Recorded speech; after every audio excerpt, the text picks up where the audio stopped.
The antique crystal glass, a wedding gift from a forgotten aunt, shattered against the cold marble of the fireplace. For 20 years, that glass had toasted anniversaries, business deals, and the hollow promise of a lifetime together. Now it lay in pieces, much like Daisy Boyd's life. Her husband, the self-made real estate tycoon Hunter Boyd, didn't even flinch. He stood there impeccable in his Tom Ford suit, his face a mask of cold indifference. "It's over," he said, the words cutting deeper than any shard of glass. He thought he had all the power, all the money, and a younger woman waiting in the wings. He thought the divorce would be a simple transaction, a quick and brutal amputation. What Hunter didn't know was that the fate of his empire, his freedom, and his entire future would soon rest in the hands of one man. A man sitting in the highest seat in the courtroom. A man who called Daisy's sister his wife. The Boyd estate in Greenwich, Connecticut wasn't just a house. It was a statement. A sprawling 20-acre property with a main house that looked like it had been plucked from the English countryside, a 6-car garage, manicured gardens, and a private lake that shimmered under the New England sun. For Daisy Campbell Boyd, this had been her home, her project and her prison for 2 decades. She had met Hunter Boyd when he was just a hungry, ambitious contractor with big dreams and a rusty pickup truck. She was an art history graduate with a promising future managing a small but respected art gallery in Soho. He was charming, relentless, and possessed a vision that was both terrifying and intoxicating. He saw old, dilapidated buildings and pictured gleaming skyscrapers. Daisy saw a man who needed grounding, a partner to soften his sharp edges. She fell in love with the dream as much as the man. She sold her stake in the gallery, a decision that stung, but felt necessary at the time, and poured the money into his first major development project. It wasn't just the money. It was her time, her intellect, her social grace. While Hunter wrestled with zoning boards and construction unions, Daisy cultivated the architects, the interior designers, and the wealthy investors. She hosted flawless dinner parties where billion-dollar deals were sketched on cocktail napkins. She remembered the names of their wives, the birthdays of their children, the allergies of their pampered pets. She was the velvet glove on his iron fist, the architect of the social empire upon which his financial one was built. Their life became a blur of charity galas, European vacations, and board meetings for the various foundations she ran in the Boyd name. She was the perfect corporate wife, always elegant, always articulate, always smiling. But over the years, the smile became a carefully constructed mask. The warmth in Hunter's eyes, once a roaring fire, had cooled to embers, then to ash. He was no longer the man who shared his dreams with her over cheap takeout. He was a titan of industry, who delivered directives to his staff, a category she had unwittingly fallen into. The last 5 years had been particularly cold. He traveled constantly, his explanations for his trips becoming vaguer, his phone calls shorter. He would return home smelling of a perfume that wasn't hers, and an indifference that was more painful than any argument. She saw the signs, of course. A woman always knows. The late-night emergency meetings, the credit card statements with charges for jewelry. She never received the sudden, almost violent obsession with his physical fitness. He was a man shedding his old skin, and she was part of that skin. Daisy tried to talk to him, to breach the wall he had built around himself. "Hunter, we need to talk." She'd begin, her voice soft in the cavernous master bedroom. "I'm busy, Daisy," he'd reply, not looking up from his tablet, where stock tickers and market analyses scrolled in an endless hypnotic stream. "We'll talk this weekend." But the weekend would come and go, filled with social obligations or a sudden trip to check on a property in Miami or Dubai. The distance between them grew from a crack to a chasm. She found herself wandering the silent halls of their massive home, a ghost in her own life, surrounded by priceless art and furniture that offered no comfort. Her only true solace was her weekly calls with her younger sister Laura Miller, a sensible, down-to-earth pediatrician living a quiet, happy life in a nearby suburb. "He's just stressed, Daisy," Laura would say, trying to be optimistic. "Boyd Properties is bigger than ever. The pressure must be immense." "It's more than that," Daisy would whisper, tracing the patterns on a frosted window pane. "I feel erased, like my only job is to be a reflection of his success, and the reflection is fading." The breaking point arrived on a Tuesday. It was their 22nd wedding anniversary. Daisy had arranged a private chef, filled the dining room with his favorite white roses, and wore the sapphire earrings he had given her on their 10th anniversary. A time when he still looked at her, like she was the only person in the world. He came home late, not even noticing the elaborate setup. He walked straight past the dining room, loosening his tie as he headed for the stairs. "Hunter!" she called out, her voice trembling slightly. He stopped, turning with an impatient sigh. "What is it, Daisy? I've had a hell of a day." "It's our anniversary," she said the words, feeling foolish and small in the echoing foyer. He stared at her blankly for a moment, and in that moment, she saw it all. There was no recognition, no guilt, no memory, just irritation. It was the final devastating confirmation. She had been forgotten. He finally registered her words, and a flicker of something, not remorse, but calculation, crossed his face. He walked back towards her, his expensive leather shoes clicking on the marble floor. He stopped in front of the fireplace, turning to face her with a look of finality. "You're right. We should mark the occasion," he said, his voice devoid of any emotion. "Daisy, I want a divorce." The words hung in the air, cold and sharp. She felt the blood drain from her face, her carefully constructed composure crumbling. She looked at this man, this stranger she had built a life with, and saw nothing of the boy she'd loved. "Why?" she managed to ask, the word catching in her throat. "Because I'm done," he said simply. "This marriage, this life, it's a formality. I've met someone. Her name is Tiffany. She's young, she's vibrant. She understands the man I am now." He said it with such casual cruelty, as if he were discussing a corporate merger. He was liquidating an old asset to make room for a new one. That's when she picked up the wedding crystal. Her hand shook, not with weakness, but with a surge of 20 years of suppressed rage, frustration, and heartbreak. She wasn't aiming for him. She was aiming for the life he was so callously discarding. The glass shattered, and in the ringing silence that followed, Hunter Boyd sealed his fate. He gave her a small, smug smile. "Pathetic," he said. "Get a lawyer, Daisy. I'll have my guy send over the papers. Be reasonable, and you'll walk away with a comfortable package. Fight me, and you'll walk away with nothing." He turned and walked up the grand staircase without a backward glance, leaving her alone with the glittering shards of their broken past. She didn't cry. Not then. A cold, hard resolve began to form in the pit of her stomach. He thought she was just a socialite, a relic he could discard.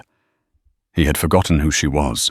He had forgotten the sacrifices she'd made, the intelligence she possessed, and the one connection she had that his billions could never buy. The days that followed were a masterclass in psychological warfare, orchestrated by a man who treated divorce like a hostile takeover. Hunter's lawyer, a notoriously aggressive attorney named Gerald Adler, sent over the initial settlement offer. It was an insult wrapped in legalese.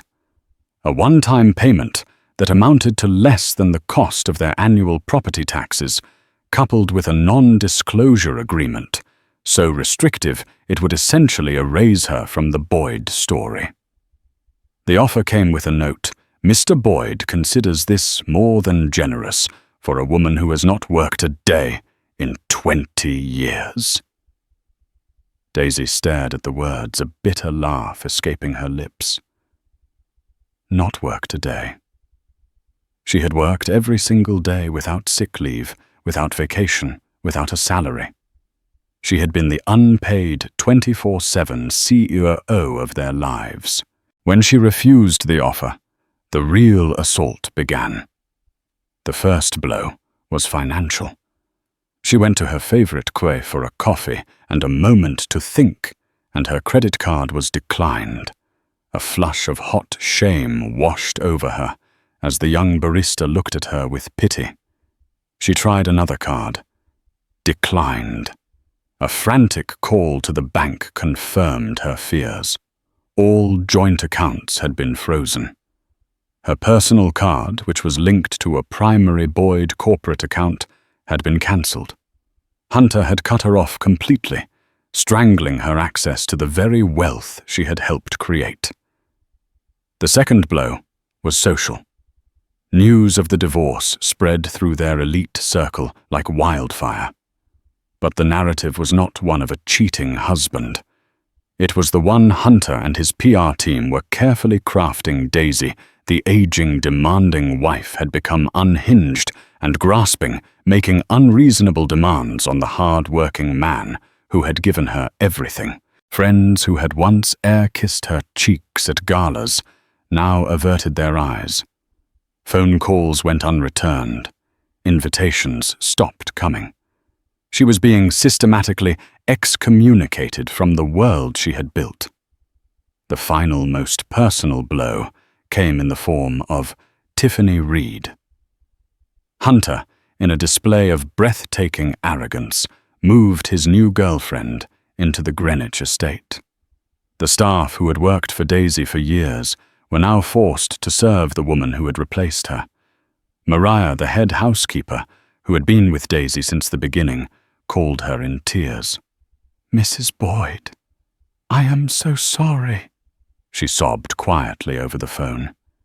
She's redecorating your library. She said the decor was stuffy and old." Daisy's library. Her one sanctuary in that house, filled with her first edition art history books and comfortable armchairs where she'd spent countless hours.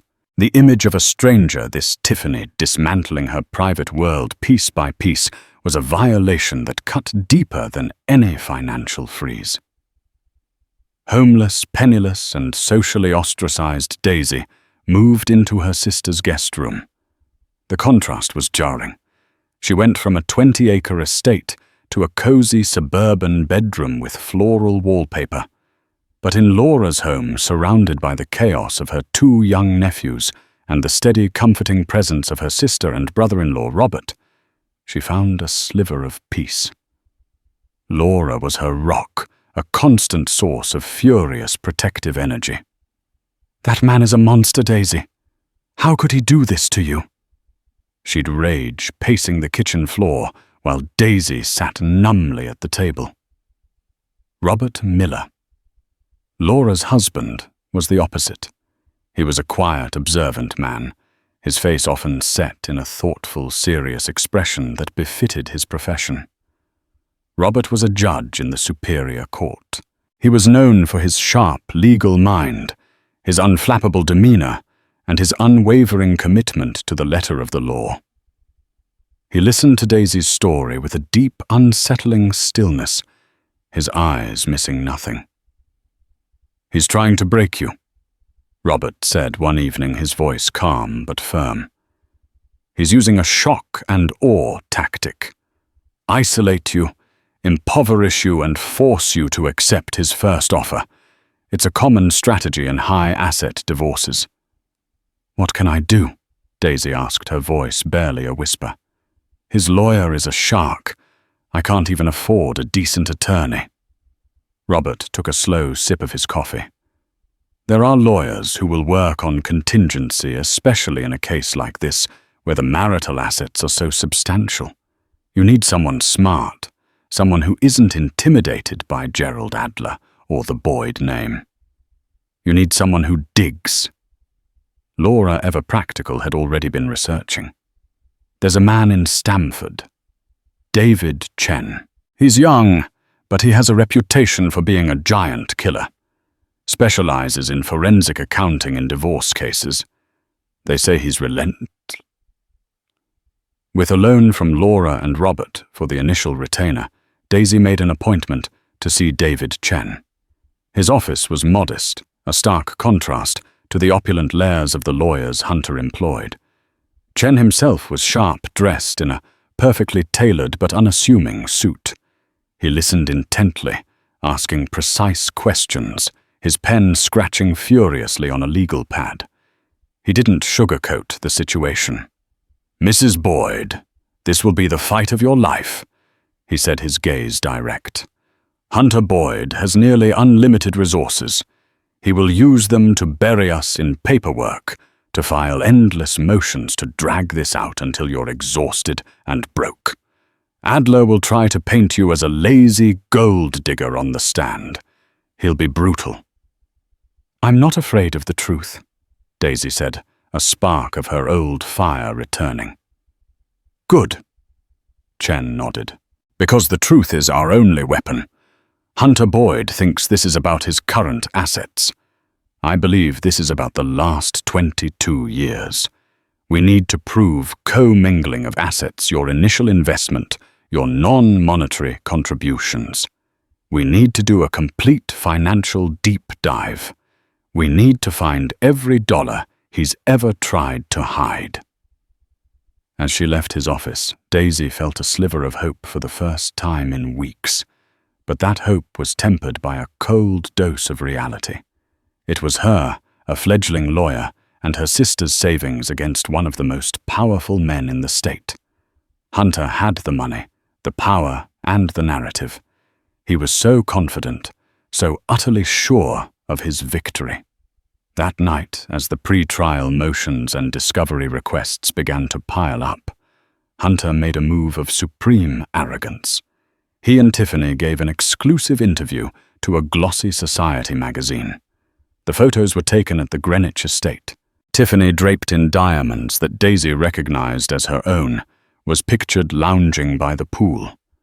The headline read, "Hunter Boyd's Second Act, Finding True Love and Happiness." In the article, Hunter was quoted as saying, "My previous marriage had become a business arrangement. I needed a partner who shared my passion for life, not just my balance sheet." Reading those words sitting in her sister's quiet suburban home, Daisy felt the last vestiges of her grief burn away, replaced by something harder, colder, and far more dangerous resolve. Hunter hadn't just left her. He was trying to erase her, to rewrite their entire history. "He's not just divorcing me," she said to Laura, her voice low and steady. "He's trying to invalidate my entire existence." She picked up the phone and called David Chen. "I don't care how long it takes or how ugly it gets," she said. "We are not settling. We are going to trial." The battle lines were drawn. Hunter Boyd, supremely confident, prepared for a quick and decisive victory. He had no idea that the game board was about to be flipped, and the arbiter of his fate was someone who had been quietly watching from the sidelines all along. The legal battle devolved into a war of attrition, just as David Chen had predicted. Adler's firm buried them in an avalanche of paperwork. They filed motion after motions to seal documents, oceans to limit discovery. Motions to dismiss Daisy's claims of contribution as frivolous. It was a clear strategy to bleed her legal fund dry and wear her down emotionally. Hunter, meanwhile, was living his life in the public eye. Photos of him and Tiffany in St. Bart's, at the opera, at charity events, always smiling, always touching, were splashed across gossip columns. He was building a public narrative of a man reborn happily in love while his bitter ex-wife tried to fleece him in court. The pressure on Daisy was immense. Every condescending headline, every pitying look from a former acquaintance felt like another stone being piled on her chest. "He's going to win, isn't he?"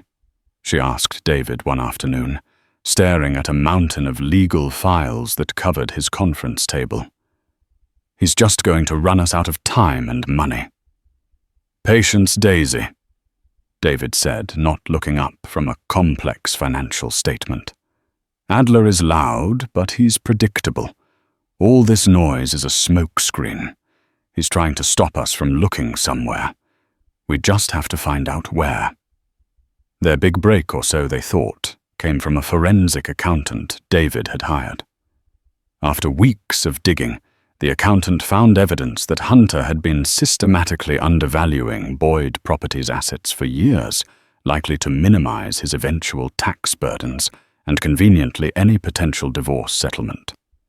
He was using a web of shell corporations and offshore accounts to hide profits. "This is it," David said, a rare glimmer of excitement in his eyes. "This is the leverage we need. Marital fraud. It changes everything." They prepared their evidence and filed a motion to compel full disclosure of these offshore entities. Adler's team immediately fired back, arguing the entities were separate corporate concerns and had nothing to do with the marital estate. The matter would have to be decided by the judge presiding over their case. The assignment of the judge was a routine bureaucratic process. A notice arrived by courier one rainy morning. Daisy opened it with trembling hands. Her eyes scanned the legal jargon until they landed on the name at the bottom of the page, the Honorable Robert Miller. The world seemed to tilt on its axis. She read the name again and again. It couldn't be. A city of millions, a court system with dozens of judges and their case had landed on the docket of her brother-in-law.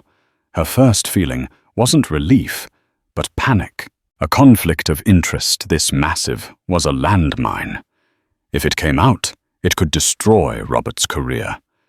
It could cause a mistrial, forcing them to start all over again, their best evidence now revealed. She immediately called her sister. "Laura, you will not believe this," she said, her voice a strained whisper. "We got our judge. It's Robert." There was a stunned silence on the other end of the line. "Oh my God," Laura finally breathed. "What does this mean? He has to recuse himself, right?" "Of course he has to," Daisy said, pacing the small room. "Hunter's lawyer will have a field day with this. They'll accuse us of judge shopping of conspiracy. Robert's reputation will be ruined." That evening, the atmosphere in the Miller household was thick with tension. Daisy sat with Laura and Robert at their dinner table, the official notice lying between them like an unexploded bomb. Robert, who had been silent throughout dinner, finally folded his hands and looked at Daisy. His expression was as serious as she'd ever seen it. "I am not recusing myself," he said, his voice leaving no room for argument. Laura and Daisy stared at him in disbelief. "Robert, you can't be serious," Laura exclaimed. "They'll crucify you. Think of your career, your reputation for impartiality." "My reputation is built on upholding the law, Laura," he replied calmly. "Recusing myself now would be an admission of potential bias. It would signal that I don't trust myself to be impartial. More importantly, it would hand Hunter Boyd a victory. He would argue for a change of venue, delay the proceedings for another year, and use the scandal to further paint Daisy as manipulative. The system assigned this case to me. I have a legal and ethical duty to see it through unless a compelling argument for recusal is made by the opposing party." He turned his gaze to Daisy. "And they can't make that argument because they don't know." The realization dawned on her. Hunter, in his supreme arrogance, had never bothered to learn anything about her family. He had met Laura a handful of times at holidays years ago, and probably couldn't pick her out of a lineup. He certainly never knew or bothered to remember what her husband did for a living. To Hunter Boyd, Daisy's family was insignificant, a footnote in the story of his life. His ignorance was now their greatest weapon. "He doesn't know my married name is Miller," Daisy said, the pieces clicking into place. "He only ever knew me as Daisy Campbell." "Exactly," Robert said. "Adler's team has no reason to connect Judge Robert Miller with Daisy Campbell. There is no legal requirement for me to volunteer a personal connection unless I believe it will impair my judgment. And I can assure you it will not. I will be impartial. I will rule based on the evidence presented and the letter of the law. Nothing more, nothing less." But Daisy saw something in his eyes, a flicker of cold, controlled anger that she had never seen before. It was the look of a man who had sat at his own dinner table and listened to a detailed account of how another man had systematically tried to destroy a member of his family. He would be impartial, yes, but he would also be thorough. He would ensure that every single rule was followed, every T was crossed, and every I was dotted. Hunter and Adler wanted to play games with the law. They had no idea they were about to step into the courtroom of a master who had a personal stake in seeing that the game was played fairly for the first time in Daisy's life. "Your lawyer, Mr. Chen," Robert continued, his voice dropping to a near whisper. "He's good. He's found the shell corporations. But tell him to look deeper. Adler's strategy will be to claim those are legitimate, separate business entities. The key is not just to prove they exist, but to prove that Hunter used marital assets to fund them, and that he treated corporate funds as his personal piggy bank. You need to pierce the corporate veil, as they say. Find a direct, undeniable link, a wire transfer from a joint account to fund one of his shell companies. A credit card bill for a personal vacation paid directly from a corporate account. Find the thread, and I will allow you to pull it."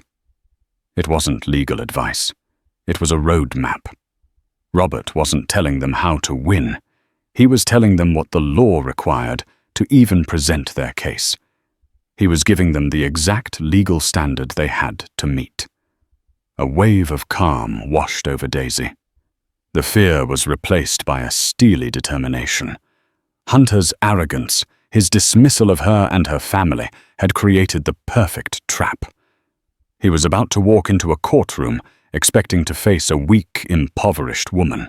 Instead, he would be facing the full, unblinking, and deeply personal scrutiny of the law itself.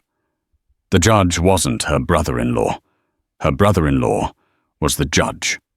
The first day of the trial was exactly the kind of spectacle Hunter Boyd craved. The courtroom was packed with reporters and curious members of the public, all eager to see the billionaire and his scorned wife go head-to-head. Hunter arrived, flanked by his legal team, looking confident and tanned, giving a slight nod to the press. Tiffany Reed was with him, a vision in a tight, cream-colored dress, her hand possessively on his arm. She took a seat in the front row of the gallery, a silent, smug statement of victory. Daisy arrived with only David Chen by her side. She wore a simple, elegant navy blue suit, her hair pulled back neatly. She looked composed, but inside her heart was hammering against her ribs. She avoided looking at the gallery, focusing instead on the front of the courtroom. And there, elevated above everyone else, was Robert. He looked different in his black robes, transformed from the quiet man who sat at her sister's dinner table into an imposing figure of authority. His face was an unreadable mask of judicial neutrality. As he entered, the bailiff's cry of "All rise!" echoed through the chamber. Hunter and his team rose, barely glancing at the judge. To them, he was just another functionary, a hurdle to be cleared. The dramatic irony was so thick, Daisy could almost taste it. Gerald Adler's opening statement was a masterpiece of character assassination. He painted Hunter as a visionary, a hard-working genius who had single-handedly built an empire from scratch. He portrayed Daisy as a classic starter wife, a woman who had enjoyed a life of unimaginable luxury without ever contributing a single thing to the business that funded it. For 22 years, my client worked tirelessly. Adler boomed his voice, filling the courtroom. And for 22 years, Mrs. Boyd, or Ms. Campbell as she now calls herself, reaped the rewards. She shopped, she lunched, she vacationed. And now she wants not half of the marital assets, but a punitive stake in a business she knows nothing about. This is not a case of equity, Your Honor. This is a case of greed. When it was David Chen's turn, his approach was the complete opposite. He was calm, methodical, and spoke in a quiet, deliberate tone. Your Honor, the evidence will show a different story, he began. It will show a partnership where Daisy Campbell invested her own money, her time, her social and intellectual capital to help build the Boyd brand from the ground up. The evidence will also show that Mr. Boyd, in anticipation of this divorce, has engaged in a systematic effort to devalue and conceal marital assets through a complex web of shell corporations. This is not a case of greed. It is a case of justice and a wife's rightful claim to the fruits of a lifetime of labor. The first few days were a grueling parade of financial experts and witnesses. Adler's team did everything they can to portray Daisy as clueless about finances. On the stand, Adler cross-examined her mercilessly. Ms. Campbell, can you explain the capital gains tax implications of the 2018 sale of the Park Avenue property? He asked, his tone dripping with condescension. No, I cannot, Daisy answered calmly. Can you describe the debt-to-equity ratio of Boyd properties? No. In fact, you can't describe a single complex financial transaction the company has made in 20 years. Can you? My role was not in day-to-day accounting, Daisy said, her voice steady. My role was to manage our social and philanthropic profile, to network with investors, to build the relationships that made those transactions possible. Hunter handled the numbers. I handled the people. Adler scoffed. You mean you planned parties, Miss Campbell? I mean I secured the attendance of council members, investors and architects who were crucial to the success of projects that are now worth hundreds of millions of dollars, she retorted, refusing to be rattled. From his bench, Judge Robert Miller watched impassively, occasionally taking notes. He overruled and sustained objections from both sides with an even hand, his face betraying no emotion. Hunter smirked from his table, believing everything was going his way.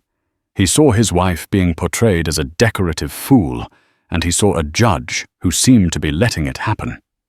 The turning point came when David Chen called his forensic accountant to the stand. Chen began to present the evidence of the shell corporations, Apex Global Holdings, Azure Ventures, Triton Investments, all based in the Cayman Islands. Adler was on his feet instantly. Objection, Your Honor. These are separate corporate entities. They are not part of the marital estate. This is a fishing expedition. Mr. Chen, Robert said, his voice flat. Do you have evidence directly linking these entities to the marital assets of Mr. and Mrs. Boyd? This was the moment, the test Robert had laid out for them. We do, Your Honor, David said calmly. He produced a document and had it displayed on the courtroom monitors. It was a bank statement from a joint checking account in the names of Hunter and Daisy Boyd, and on it, dated 3 years prior, was a wire transfer for $2 million to Apex Global Holdings. The memo line read, "Initial capital funding." The courtroom fell silent. It was the thread Robert had told them to find. The undeniable link. Adler's face paled slightly. "Your Honor, this is likely a simple loan, a standard business transaction. A loan for which there is no promissory note, no interest paid, and no record of repayment." Chen countered smoothly. It was not a loan. It was Mr. Boyd moving marital assets into a corporate shell to shield them from his wife. Judge Miller leaned forward slightly. "Objection overruled. Mr. Chen, you may proceed." For the next 2 days, Chen and his accountant meticulously unraveled Hunter's hidden empire. They presented evidence of personal expenses, a yacht, a private jet. Tiffany's jewelry, all paid for directly out of these separate corporate accounts. They showed how Hunter had used these companies to buy properties and flip them, hiding the profits offshore. It was a clear and damning picture of financial fraud on a massive scale. Hunter's smug demeanor began to crack. He whispered furiously to Adler, his face turning a blotchy red.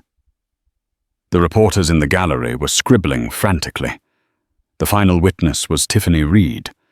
Adler called her to the stand to portray her as a genuine loving partner and to paint Hunter's previous marriage as cold and loveless. Dressed in a demure-looking, but obviously expensive dress, Tiffany played her part, speaking of her deep love and connection with Hunter. During cross-examination, David Chen was devastatingly precise. "Ms. Reed, you testified that your relationship with Mr. Boyd began last year after his marriage had, in his words, irrevocably broken down. Is that correct?" "Yes, that's right," Tiffany said, smiling sweetly. Chen then produced a series of credit card statements from one of the offshore corporate accounts. This is a statement for a card held by Mr. Boyd under the name of Apex Global Holdings. Can you identify this charge from 2.5 years ago? A charge for 2 first-class tickets to Paris and a week-long stay at the George V Hotel. Tiffany's smile faltered. I don't recall." "Perhaps this will jog your memory," Chen said, displaying a photograph on the screen. It was a selfie from Tiffany's own social media account, posted 2.5 years ago. In it, she was kissing Hunter's cheek.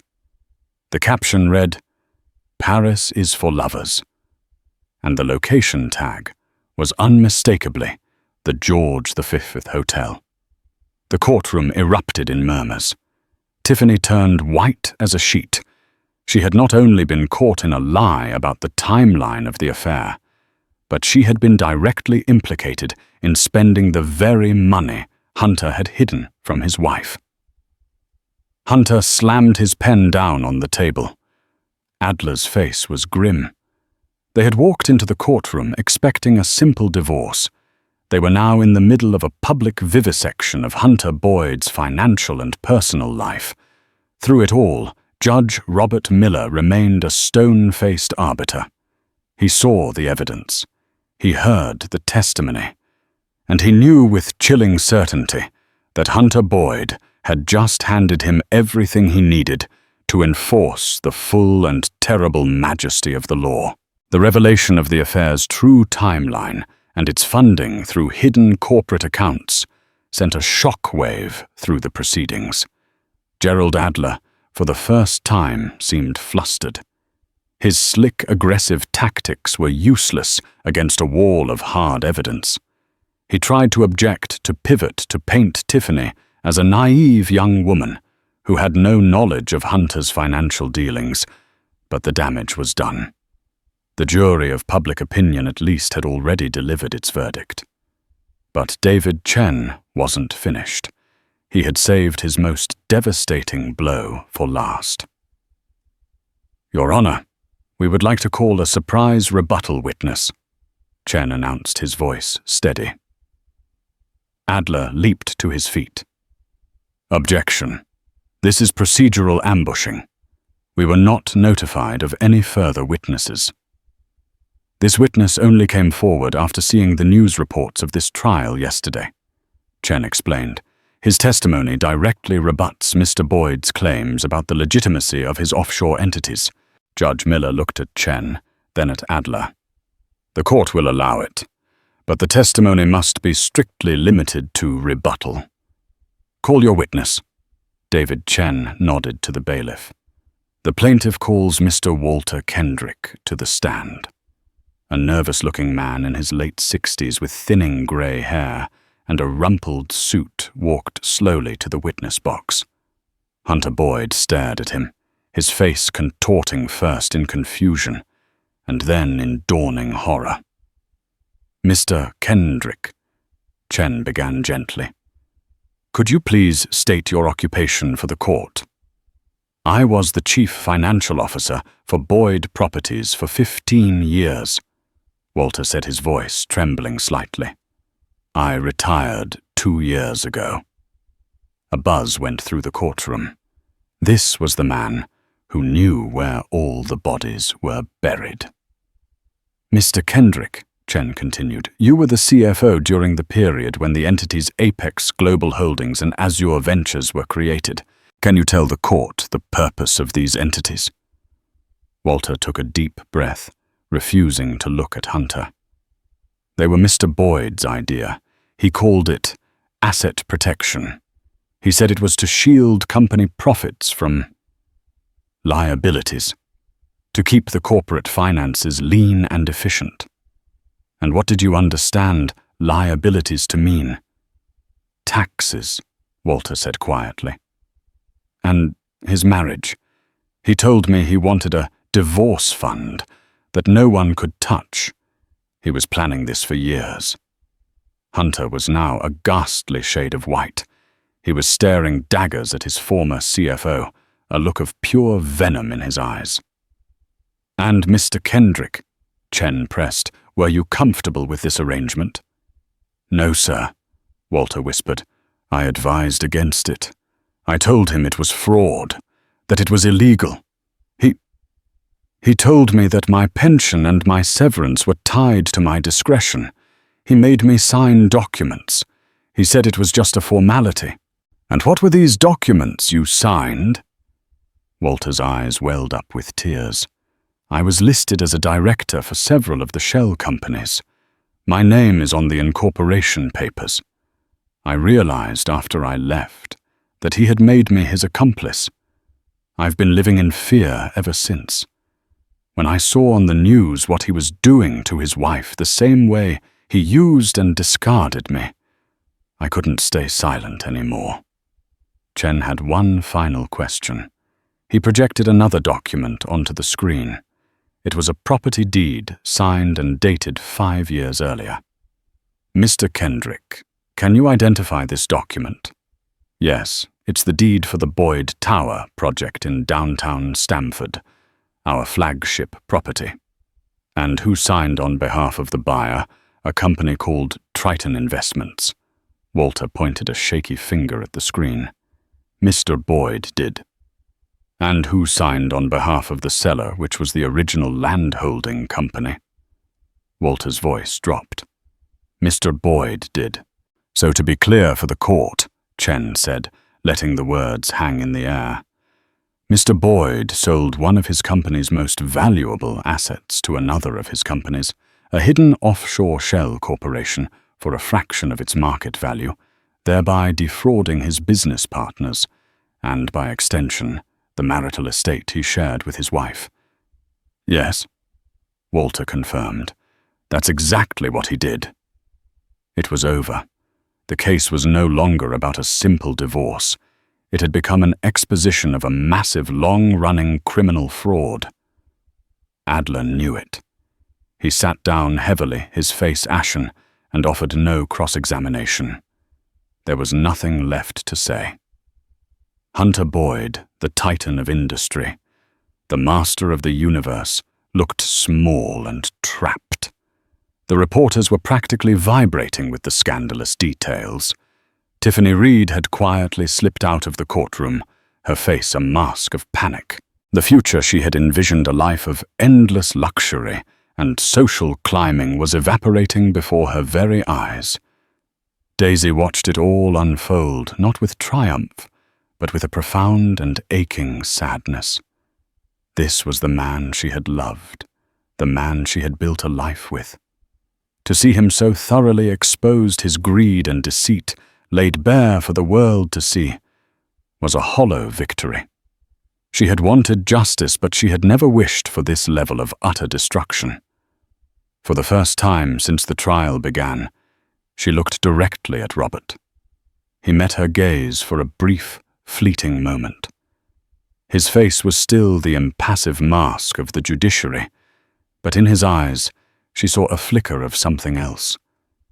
It was the quiet, grim satisfaction of a man who had seen justice not just served, but meticulously, painstakingly, and irrevocably delivered. The closing arguments were a formality. Adler offered a weak, rambling defense, trying to pin the blame on overzealous accountants and misunderstandings. David Chen, in contrast, was brief and powerful. "Your Honor," he concluded, "we came here seeking an equitable division of marital property. But what this court has uncovered is a decade-long scheme of fraud, deception, and concealment. Daisy Boyd is not just a wife seeking her fair share. She is the primary victim of Mr. Boyd's financial crimes. We ask the court not only for an equitable distribution, but for a judgment that reflects the profound and deliberate nature of this deception." Judge Robert Miller listened to it all, his hands steepled before him. When the arguments were finished, he looked out over the silent, expectant courtroom. "This court has heard the testimony and reviewed the extensive evidence presented by both sides," he said, his voice clear and cold, cutting through the tension. "I will deliver my judgment tomorrow morning at 10 a.m. This court is adjourned." He struck the gavel. The sound echoed like a gunshot, the final fatal shot in the life Hunter Boyd had so carefully constructed. As everyone rose, Hunter's eyes, filled with a mixture of rage and terror, found Daisy's. He finally saw her not as the discarded wife, but as the agent of his ruin. But he was wrong. It wasn't her. It was his own arrogance, his own cruelty. And the quiet, unassuming man on the bench, the man whose name he never bothered to learn. The next morning, the courtroom was even more crowded. The air crackled with anticipation. Hunter Boyd sat at the defense table, a man transformed. Gone was the swaggering tycoon. In his place was a pale, hollowed-out figure in a suit that suddenly seemed too big for him. Gerald Adler sat beside him, shuffling papers with a sense of grim resignation. Tiffany Reed was nowhere to be seen. Daisy sat next to David Chen, a picture of calm she did not feel. Her hands were clenched tightly in her lap, her stomach a knot of anxiety. This was the culmination of months of pain, fear, and struggle. At precisely 10 o'clock, the bailiff called the court to order, and Judge Robert Miller took his seat. He didn't look at the lawyers or the gallery. His eyes were fixed on the documents before him, but Daisy knew his words were directed at one person. This case came before this court as a petition for the dissolution of a marriage. Robert began, his voice resonating with judicial authority. However, the evidence presented has revealed a situation that extends far beyond a simple division of assets. It has revealed a pattern of deliberate financial malfeasance and a profound breach of fiduciary duty between spouses. He methodically recounted the facts of the case, his voice a dispassionate drone that laid out Hunter's lies one by one. He cited the co-mingling of funds, the use of marital assets, to capitalize the shell corporations, the testimony of Walter Kendrick. Mr. Boyd, through his counsel, has argued that his business dealings are complex and separate from his marriage. Robert continued, lifting his eyes to look directly at Hunter for the first time. This court finds that argument to be not only unconvincing, but patently false. You did not merely hide assets, Mr. Boyd. You engineered a sophisticated multi-year scheme to defraud your partner of her rightful share of a jointly built enterprise. This court is not just a venue for dividing assets. It is a bastion of equity, and equity will not allow a party to profit from their own wrongdoing. He paused, letting the weight of his words settle in the silent room. Therefore, the court orders the following. He began to read from his judgment. First, the divorce was granted. That was a mere formality. Then he moved to the division of assets. Given the egregious nature of the financial misconduct, this court finds that a simple 50-50 split of the declared marital assets would be unjust.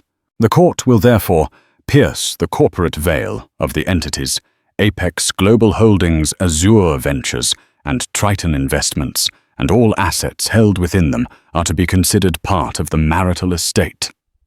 A collective gasp went through the gallery. Hunter slumped in his chair as if he'd been physically struck. The total value of this combined estate, based on the forensic accounting submitted as evidence, is estimated to be approximately $400 million, Robert stated calmly. He wasn't done. The Greenwich estate and all its contents will be awarded to the plaintiff, Daisy Campbell, as her sole and separate property, free of any claims by the defendant. All declared liquid assets, including bank accounts and stock portfolios held in the United States, will be divided equally. However, he said, his voice hardening, with regard to the assets of Boyd Properties and the now included offshore entities, the division will be as follows. 60% of all shares, holdings, and real estate assets will be awarded to the plaintiff, Daisy Campbell. Adler shot out of his seat. Your Honor, that is punitive. There is no precedent for a 60-40 split in a case like this. Robert fixed Adler with an icy stare. Sit down, Mr. Adler. The additional 10% is not punitive. It is remedial. It represents restitution for Mrs. Boyd's initial capital investment, adjusted for 22 years of growth, an investment Mr. Boyd attempted to erase from the record. Furthermore, it serves as a disgorgement of profits directly attributable to fraudulent conveyances in which Mrs. Boyd was an unwitting participant, thereby clearing her name of any potential liability. He had not only given Daisy the lion's share of the empire, he had publicly and officially exonerated her. Hunter Boyd was speechless, his face a mask of disbelief and fury. He had walked in expecting to write a check. He was walking out, having lost control of his company, his home and his fortune, to the woman he had tried to discard. Then Robert Miller delivered the final devastating blow. This court's responsibility is to family law. However, the evidence presented during this trial suggests a strong possibility of criminal conduct, including but not limited to corporate fraud, tax evasion, and perjury. He looked over Hunter's head to the prosecutor's liaison, who was always present in the gallery.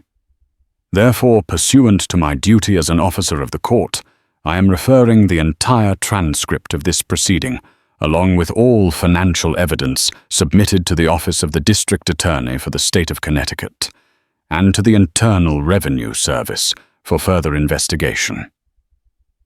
The gavel came down. This matter is concluded. It was a death sentence. Hunter Boyd, the billionaire, was not just divorced and diminished. He was ruined. He now faced years of criminal investigations, potential indictments, and the very real possibility of prison. As Robert rose and swept out of the courtroom, the dam of media broke. Reporters swarmed a catatonic Hunter Boyd.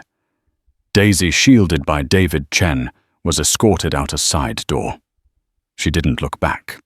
Outside in the bright sunlight, she took her first breath as a free woman. It wasn't a breath of elation or revenge. It was a breath of profound, quiet relief. The war was over. She had survived. More than that, she had won. Not just money or property, but her name, her history, and her future. A month later, the world of Hunter Boyd had completely collapsed. The DA's office had convened a grand jury, and an indictment for financial fraud was imminent. His business partners had deserted him, his lines of credit were frozen, and Boyd Properties was in free fall, its stock price plummeting. The society pages that had once celebrated him now chronicled his spectacular demise with breathless schadenfreude. Tiffany Reed, it was reported, had moved to Los Angeles to pursue an acting career, having severed all ties with her former benefactor. Daisy, on the other hand, was quietly, methodically taking control of her life. She had no interest in running a real estate empire. Working with David Chen and a team of shrewd financial advisors, she began the process of liquidating her 60% share of the company. She installed a responsible interim board to manage the transition, ensuring the thousands of employees would be protected.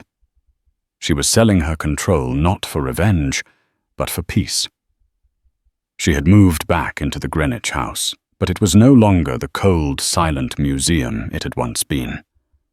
The first thing she did was call Maria the housekeeper and give her and the entire staff a raise, assuring them their jobs were safe. She sold off the pretentious modern furniture Hunter had favored and brought her beloved art history books out of storage, restoring the library to its former glory.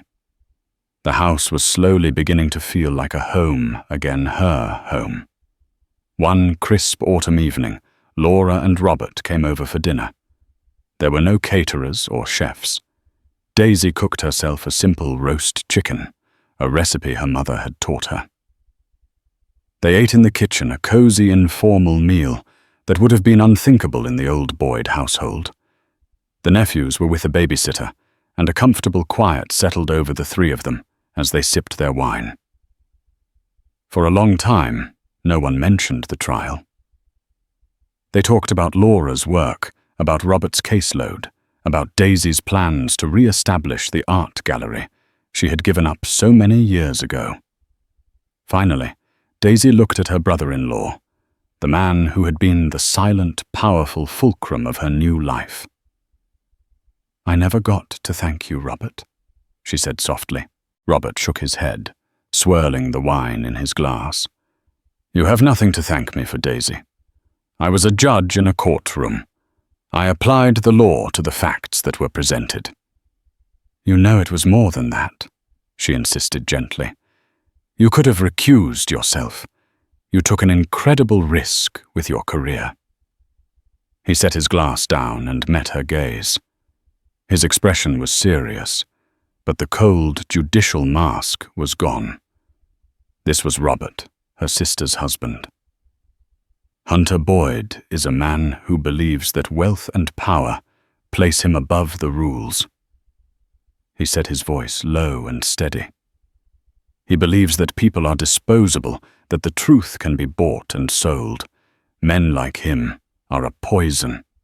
They corrode the very systems we rely on. I didn't preside over that case for you, or for Laura, or for myself. I did it for the law."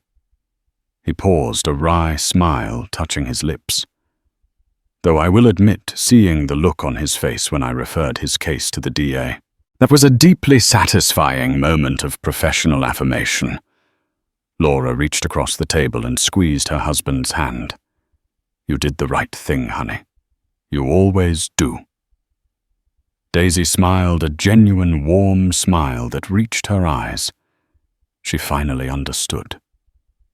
Robert's actions weren't about family revenge in the way Hunter would understand it, a petty personal vendetta. It was a deeper, more profound form of justice. He had used the system Hunter sought to manipulate and exploit to hold him accountable. He hadn't bent the rules for her.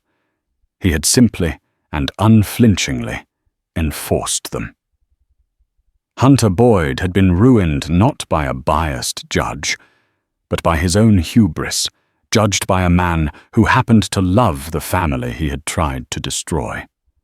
As they cleared the dishes together, laughing at a story Laura was telling, Daisy looked around the warm, bright kitchen.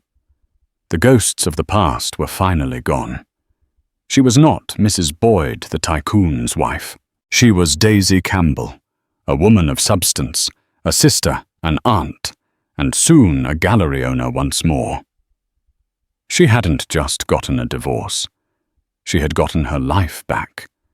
And in the end, that was the most satisfying victory of all. And so Daisy Campbell rebuilt her life, not on the ashes of her revenge, but on the solid foundation of her own strength and the unwavering integrity of family. Hunter Boyd's story serves as a chilling reminder that arrogance is a dangerous blindness, and that the people you underestimate are often the ones who hold the most power. True justice, as Daisy discovered, isn't always loud and explosive. Sometimes it's delivered with the quiet, inescapable force of a judge's gavel in the hands of the right man. What did you think of this incredible story of karma? Have you ever seen a situation where a villain's own arrogance led to their downfall so perfectly? Let us know your thoughts in the comments below. We read every single one. If you love stories of real-life drama and satisfying justice, make sure to hit that like button. Share this video with someone who needs to see it, and most importantly, subscribe to our channel. Don't forget to ring that notification bell so you never miss another story of betrayal, resilience, and the ultimate triumph of truth. Thanks for listening.